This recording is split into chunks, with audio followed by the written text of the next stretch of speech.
আবার যারা ডিস্টার্ব করতেছে তাদের ভিতরে একজন আবার সরকারি দলের উপরের কোনো কর্মকর্তার সাথে আছে। তো তার ভাতিজা না কিরকম যেন আর কি। তো ওই পাওয়ারটাও আছে সরকারি দল থাকলে, যেটা হয় আর কি, পাওয়ার না দেখালেও পাওয়ার আইসা পড়ে। পুরুষ মানুষের আগাগোড়া পুরো জীবনটাই মনে হয় ত্যাগ তিতিক্ষার জীবন। আজকে এনসিপি করে বলে, আপনারা জানেন যে আমি একটা বাসার ছাদে থাকতাম চিলেকোঠায়। তো দীর্ঘদিন প্রায় 2-3 বছর এখানে। তো এনসিপি করে বলে এই জন্য বাসাটা ছেড়ে দেওয়ার নির্দেশ আর কি। একটা বাড়িতে তো অনেকগুলো মালিক থাকে। একটা পক্ষ, একটা না, 2-3টা পক্ষ আর কি খুব নানানভাবে ডিস্টার্ব করতেছে। আবার যারা ডিস্টার্ব করতেছে তাদের ভিতরে একজন আবার সরকারি দলের উপরের কোনো কর্মকর্তার সাথে আছে।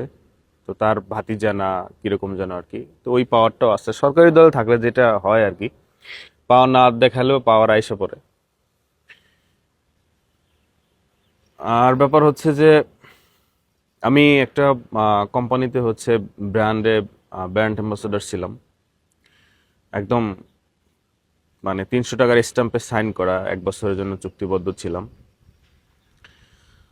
তো মানে 2 দিনের রাজনীতিতে 2 ত্যাগ, বিষয়টা এরকম। বাসা ছাড়ার নির্দেশের একটা ত্যাগ। আর সেই রাজনীতিতে আসলাম এই জন্য সেই কোম্পানি থেকে, ব্র্যান্ড থেকেও গতকালকে ফোন দিয়ে বললো যে ভাই, আমরা তো এটা কন্টিনিউ করতে পারছি না। তো ওই মানে ব্র্যান্ড থেকে যেই আমি মানে আমার স্যালারিটা পেতাম, ভালো একটা স্যালারি পেতাম। এবং এমনও ব্যাপারটা হয়ে গেছে যে এখন তো ফেসবুক ইনকাম কম, মানে এই মাসে আমি যে ফেসবুক থেকে ইনকাম পেলাম এটার চেয়েও ওই স্যালারিটা আমার বড় ছিল, বেশি ছিল, ভালো একটা স্যালারি ছিল।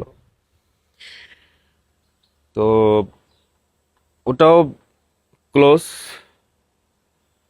মানে সরকারি দলের সাকিব আল হাসান সরকারি দলের লোক ছিল না, অনেক কোম্পানির ব্র্যান্ড অ্যাম্বাসেডর ছিল, সে প্রমোশন করতে পারছে। আসলে সরকারি দলে থাকাটা, থাকতে পারলে অনেক সুবিধা আছে, অনেক লাভ আছে, অনেক কিছু না চাইতেও পাওয়া যায়, অনেক বাধা বিপত্তি আসতে চাইলেও আসতে পারে না। জীবনটা আসলে জোয়ার ভাটার মতো, কখনো উপরে উঠে কখনো নিচে নামে।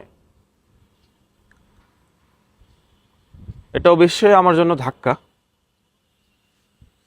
কিন্তু কনফিডেন্সের বিষয় হচ্ছে, মজার বিষয় হচ্ছে যে আমি এর চেয়েও আরো অনেক বড় বড় ধাক্কা সামলে আসছি। আমার ব্র্যান্ড অ্যাম্বাসেডর 1 বছরের চুক্তিতে ছিল, তো সেটা 2-4 মাসের মাথায় ক্লোজ হয়ে গেল। এটা পেমেন্টটা খুব আমার একটা ব্যাকআপ ছিল। যেহেতু এখন ফেসবুক ইনকাম কম, আরো খুবই মানে গুরুত্বপূর্ণ ব্যাকআপ ছিল।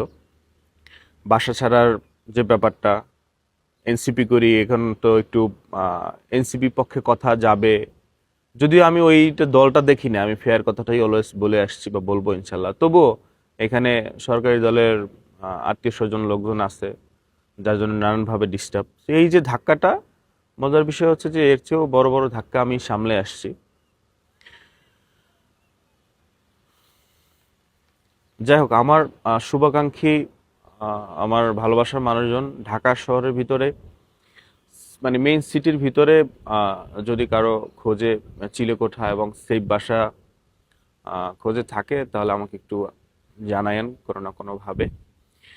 চিলেকোঠাটা হয় কি জন্য, যে আমি তো ভিডিও করি, তো ছাদটা পেলে ভিডিওটা করতে একটু সহজ হয়। রুমে বসে আর কত ভিডিও করা যায়, মন খারাপ থাকলেও একটু ছাদে আসা যায়, এই আর কি। আমার কাছে মনে হয় আমি ভালো ছেলে, মদ গাঁজা সিগারেট কিছুই খাই না, তো ছাদ পাইলে এরকম সুযোগ সুবিধা নাই। এই তো আর কি। ত্যাগ তিতিক্ষা মানুষের জীবনে থাকবে, মানুষের জীবনে ত্যাগ তিতিক্ষা, মানুষের না পুরুষের জীবনে এগুলো থাকবে। ঠিক আছে তাহলে আর কি, আল্লাহ তালা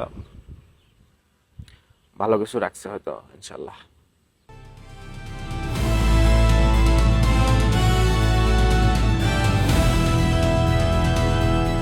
দিনাজপুর টিভি, মানুষের জীবনের কথা বলে।